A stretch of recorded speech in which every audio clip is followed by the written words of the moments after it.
Next on Rugby Wrap-Up, Major League Rugby drama, opinion, highlights, and previews with Dan Power, Bryan Ray, and Matt McCarthy.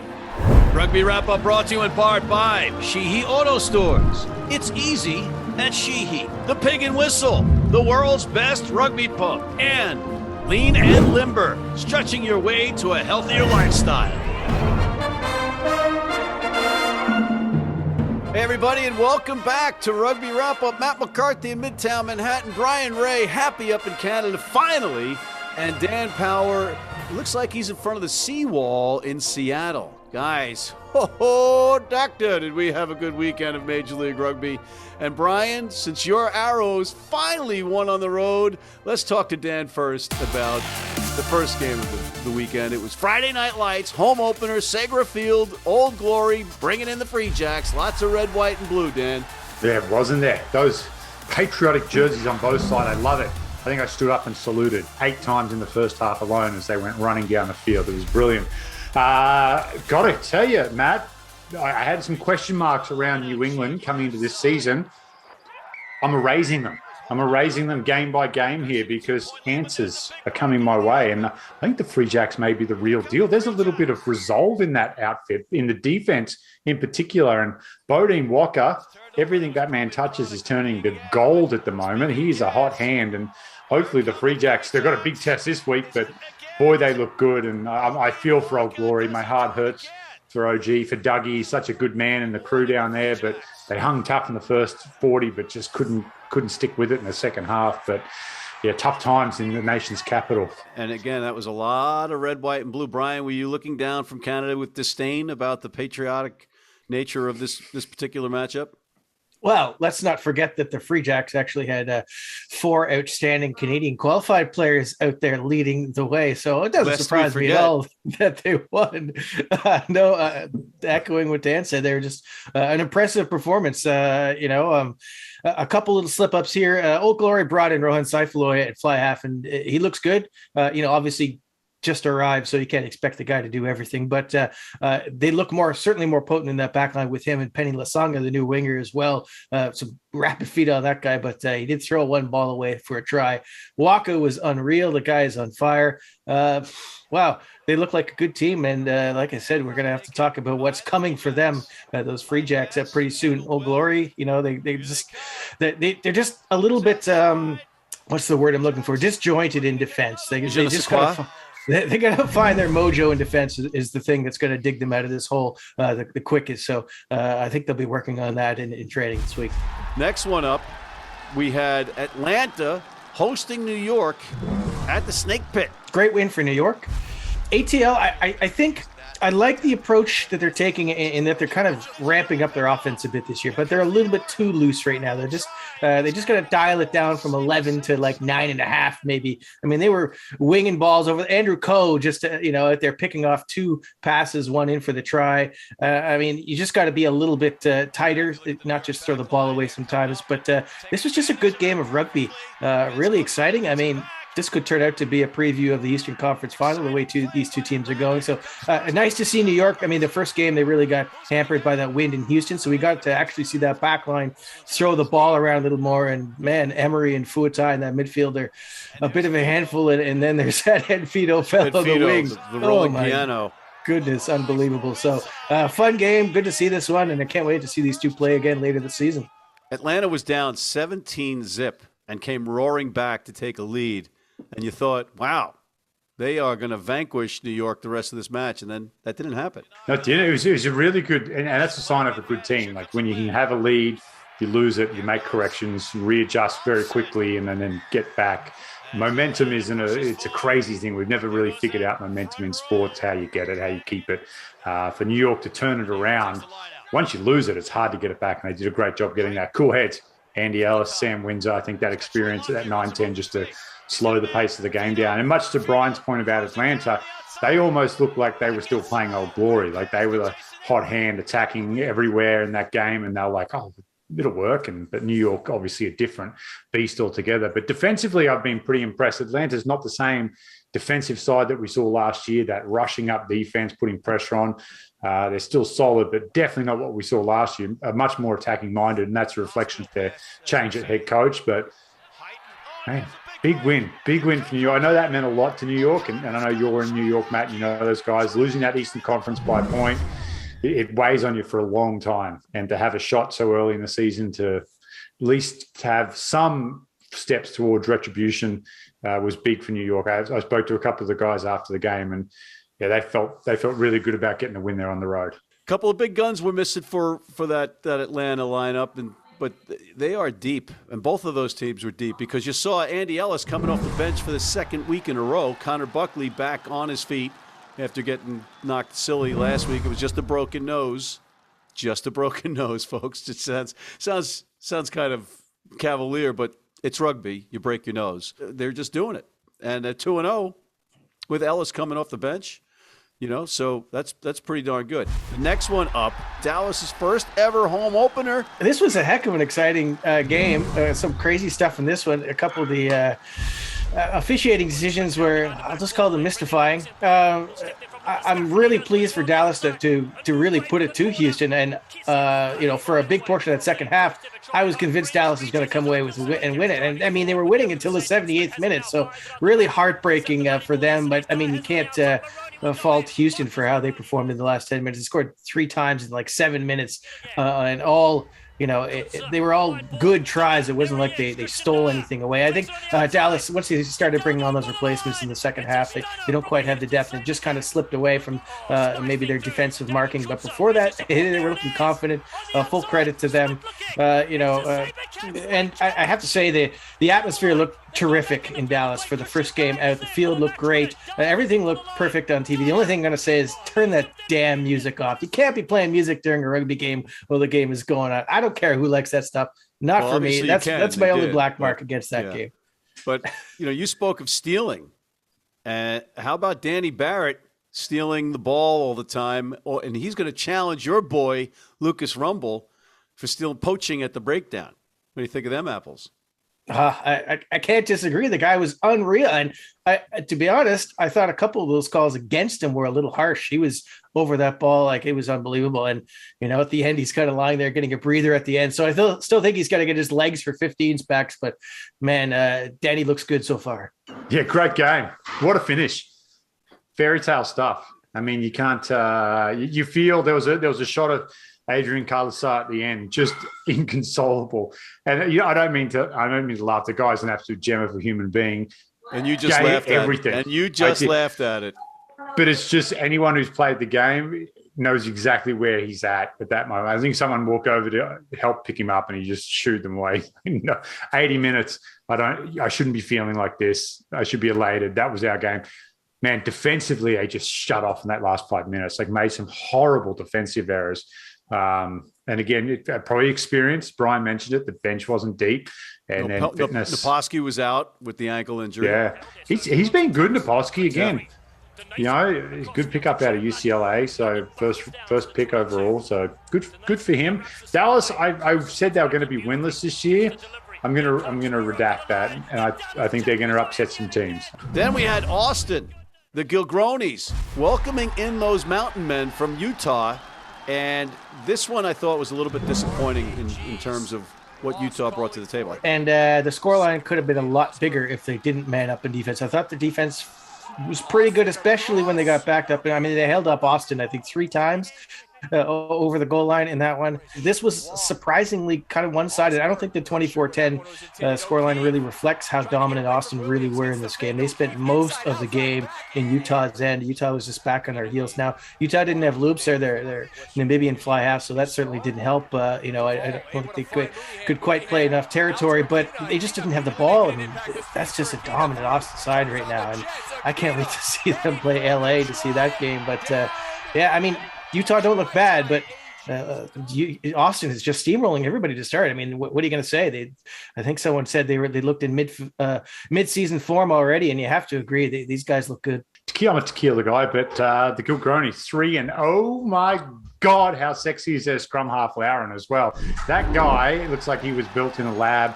I've got a pretty full man crush thing, so I haven't got room right now. So just you make room for him, guy. Maybe, But I tell you, the best bromance in Major League Rugby is Mark O'Keefe and Julian Dominguez. Yeah. I want to be Alan in the back seat of the Hangover. We're the three best friends. I don't really fit in with those two, but I just want to hang around them because they just look great. And they're unreal. O'Keefe was on fire on Saturday night. Dominguez, every time he touches the ball, shredding tacklers, just bumping people off. Great go forward. And they kind of missed that last year, Austin. That was like their X factor. So kudos to the coaching staff for going out and identifying two genuine X factor players. I just think it's going to take something special to stop them, and maybe it is going to be LA or these guys behind me this weekend. You know, Starfire could be the place to upset them. Listen, no shields are won in February. Okay, true. No shields are won in February. Okay, but they can be lost. They can't. Ooh. How about the Toronto Arrows? Tirana getting that victory at the goal line. What a win on the road. What a tough, gritty win. You got a feel for Nola Gold fans. Another game that sort of slipped through the fingers. They went up, they had a lead there. They're at home. You think they can close it out, but can't write off Toronto. That last 20 minutes was just brilliant from the Arrows, and it's going to be those wins on the road that really set them up for the rest of the season, because we know they've got the hardest open. They're just gone for the half the season. You know, before this game, quietly off screen, I was mentioning that this was must win for the Arrows. If they didn't win this, it was done. The playoff picture was out of it. They had to get a win for momentum, for confidence, for everything. And this is just one of those ones where you do everything you have to do to get the victory. Sammy Malcolm, the hero, that guy is an honorary Canadian. Make him prime minister, please. Arrows, fantastic win. So pleased for them. Kyle Bailey scoring against his former team first, right off the bat. Awesome. Brock Webster, sensational on debut for the Arrows. So yeah, super thrilled for them. Next one up, San Diego. Welcoming in Seattle. Seattle's just a home team, right? They can't win on the road. Wrong. They win this one, Dan. Mate, look, where's Lepetti at? How about this guy? Let's throw him on every billboard in America, because he is a genuine, absolute superstar. That line he runs and then finishes it off, I'm just like, okay, defense has to be a lot better. Cut it out. Defense is A-OK. Let's credit some good attack, and Lepetti, great attack. Ricard Hadding got that try. Two tries. No, that try. Oh, that try. Yeah. One where he left like footprints on people, and that hurt me just watching that. I'm like, oh, don't go low on him. And then he didn't. His eyes were wide. Like, he's like, yeah, it's like, oh, I know it's going to hurt, but I'm going to do it anyway. Yeah. And yeah, it hurt. But listen, San Diego played really well. I don't think San Diego haven't had the greatest start, but they're not a bad team by any stretch. They're all hurt again, right? Red hot Ryan Mattias evens now. You know, he gets hurt dishing off for the try, right? Yeah. But Seattle are 3-0. Now, I didn't see that coming into this year. Good for Seattle. Yeah, I mean, this was just an entertaining game, back and forth, a really wild one, really fun.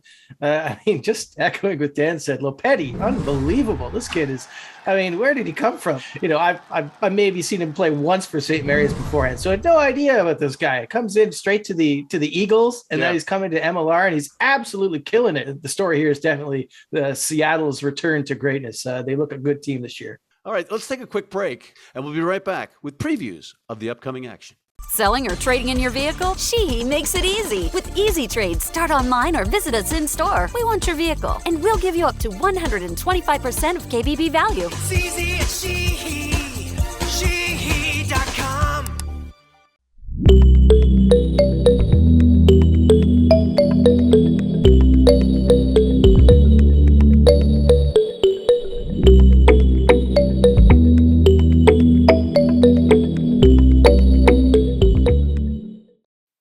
Been blind since I was 4, and I've never seen a beer commercial or a beer label.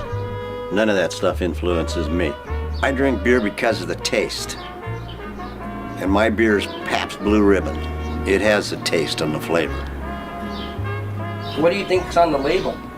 I think there's a naked woman riding on a unicorn, jumping over fire.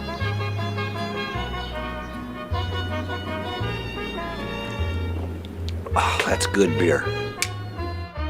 If you're in New York City and want to watch some great rugby, have some great food, and some great times, go to the world's best rugby pub, the Pig and Whistle on West 36th Street.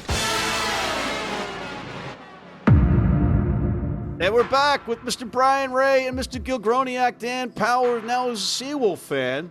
Guys, we got a very important match for two organizations, Brian. And I say organization because your Toronto Arrows are now 1-2 and right back in the thick of things. And they have an opportunity, but they're on the road again at Old Glory. And Old Glory has to be playing angry and for their jobs at this point. I'm definitely picking the Arrows, but I think this is going to be, a little, now that they've got Saifulloy and Lasanga and their guys in the backs, I think Old Glory are still a bit dangerous. So they've got to really close down that back line or, this might be problematic. Whoever wins the first 20 minutes wins this game. Really? Yeah, I do. Toronto can put them on early. I just think Old Glory, God bless them. They've got to win a game eventually. I just don't think it's this weekend. Toronto will be better for the hit out with more players in the squad there. Sammy Malcolm gets to 80 minutes under his belt or close to it, and he'll be better for the performance. He really is going to dictate how the team performs early on here because he's such a quality player. And like you said, 14 points off the tee. That's a head start, man. And he does that week in, week out. He will punish you anywhere inside the 50. He's not shy about saying take 3 points and then builds the pressure. I thought that was Kyle Bailey's best game in a long time too, and it's great to see he's doing it in Toronto. I think he'll grow in confidence for that. Then you got Dallas welcoming in New York. Hopefully another big crowd. Hopefully the people that went out and watched that game come back and bring a friend because it did look really good on TV. It looked like they had a good crowd on one side, so let's keep building on that. And I don't think the upset comes this week for Dallas. I think New York just has too much class across the field, and they'll get it done. Yeah, I mean, New York's now seen that Dallas can play a bit, and certainly that Dallas back row, now they got Buisen in as well from Namibia. That gives them a little bit of depth there as well. So that's certainly a danger area for them. I didn't expect them to push around Houston's pack like they did. I think 2 or 3 of those tries were from in close from those driving balls. So that's something that certainly New York will take notice of. But there's so much firepower in that New York back line. I just think looking over at what, that's a different kettle of fish than what Houston brought. So I just think there's too much class in that New York side, and they'll get the job done. Brian, the next one up, Seattle hosting Austin. Austin playing on the road. Can the Gilgronis keep up the pace against the Seawall? It's tough. I'm going to go with Austin in this, but I think this is going to be a cracking match. I can't wait to watch it. Dan, he's going against the Starfire crowd. Typical Canadian move. Yeah, but in fairness, it is hard. I think on the weekend, Austin were the only team that won at home. So your road teams are having success. I'll go Austin as well, but man, this could shape the Western Conference, this game. And I thought it was going to be Utah-Austin, but Utah started a little sluggish. But you'd have to think LA are going to find their feet at some point. Austin, Seattle, are those the 3 teams out of the West, which leaves San Diego, Utah, Houston, Austin on the road by a whisker. I'm going with the Seawolves. I'm going with the Seawall at home. I'm going with Tony Ridnell and Broccoli Guy and Rucky and CJ and the whole gang on this one. And Adrian Balfour. God damn it. Next one up, we got Houston hosting San Diego. Like Dan says, this could be a pivotal match for both of these teams. And again, I'm going to go with Houston at home just because I think they're a little bit healthier. And I think, they'll want to rebound from what they'll see as kind of a bit of a letdown in the first hour of that match against Dallas. So I'm going to go with Houston at home in a tight one over a banged up San Diego. Bryan nailed it. This is a roster decision. I would pick Houston at home, probably get the better of San Diego here, but I don't know what San Diego have left in terms of personnel that are going to be available. So we saw Hedy Labuskakny got a 3-game suspension, so there'll be a bit of reshuffling, but you got Zach Pangilinan in there. I think he's healthy, just being a healthy scratch, so easy fix at fullback to pop Pange in there. So I think Houston, I think they'll have a tough week at training this week. I think there would have been a few, hey, we got the win, but let's not get too carried away with that performance during the week. So Heineke Meyer and Pote Human would have drilled them pretty hard this week at training. At training is where the best things happen, aren't they? For God's sakes. I got to tell you, I think San Diego gets a little bit more healthy and they beat Houston. On the road. Back on the track. Ooh. Yeah. How about them apples? They win at the Cat's Meow. And then last but not least, the Los Angeles Guiltinis off their bye week welcoming in the Free Jacks, who are on the road again. This one, it's got to be all Giltinis, Brian. Well, I wouldn't say all Giltinis, but you certainly can't pick against the defending champions in their home opener. So I am going to go with LA. But again, this is where we find out what New England's really made of. We've got a good start, good couple games under the belt. We've seen them, make some progress. So last year they played against LA in the very first game at Memorial Coliseum, and they got a bit overrun. So I'm looking for improvement from them, a better performance, a closer game, but you can't pick against LA at home, Memorial Coliseum. No, got to go with Giltinis. Yeah, Dan, New England did make it a close match last year, despite the fact that they had 15 yellow cards in that match, right? That's right. I tell you, if Dougie Fife was playing, I'd be really keen on throwing some money on New England in this game for a bit of an upset. Your fellow Scotsman.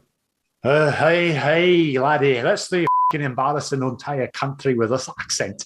Here we go. Sorry, Steve Lewis. And you dropped an F-bomb in it too, which meant you were really Scottish. Did I really? I didn't even realize you did. I got way into character then. Yeah. Dang.